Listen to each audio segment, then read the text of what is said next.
Welcome to TVC. Indiramma ఇళ్లలో అర్హులైన వారందరికీ న్యాయం చేస్తామని రెవెన్యూ శాఖ మంత్రి పొంగులేటి శ్రీనివాస్ రెడ్డి హామీ ఇచ్చారు. 4 లక్షల ఇందిరమ్మ ఇళ్లను మొదటి విడతలో అందిస్తున్నామని, వచ్చే 4 సంవత్సరాల్లో 20 లక్షల ఇందిరమ్మ ఇళ్లు కట్టాలన్నదే ప్రభుత్వ లక్ష్యమని చెప్పారు.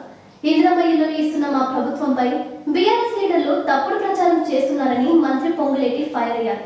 పాలేరు నియోజకవర్గంలో ప్రతి ఇంటికి పెద్ద కొడుకుగా అర్హులైన వారందరికీ ఇందిరమ్మ ఇల్లు ఇస్తామని హామీ ఇచ్చారు.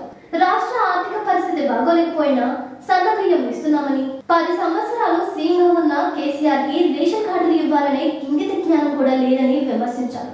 ఇందిరమ్మ ప్రభుత్వంలో 19 లక్షల మంది పేర్లను కొత్తగా రేషన్ కార్డులో కలుపుతున్నామని చెప్పారు.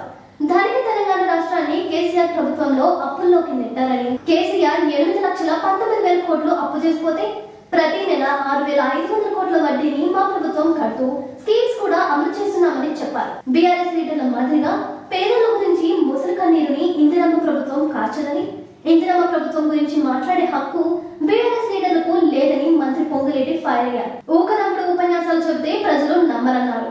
గత 10 సంవత్సరాల కేసీఆర్ పాలనలో ఆయన కుటుంబ సభ్యులు కట్టుకున్న ప్యాలెస్లు, అధికారులు, ప్రజా ప్రతినిధులు ఉండే బిల్డింగ్స్ మీద పెట్టిన ఖర్చు, శ్రద్ధ పేదవారి ఇంటి మీద ఎందుకు పెట్టలేదని ప్రశ్నించారు. గత కేసీఆర్ ప్రభుత్వంలో రూపాయి ఖర్చు పెడితే రాజకీయంగా ఏం లాభం వస్తుందని ఆలోచించాలని, పేదవారికి ఖర్చు పెట్టే ప్రతి రూపాయి వారికి అందుతుందా లేదా అని కేసీఆర్ ఆలోచించలేదని మంత్రి పొంగులేటి శ్రీనివాస్ రెడ్డి విమర్శించారు. ఇలాంటి మరిన్ని న్యూస్ కోసం stay tune with TVC. Thank you.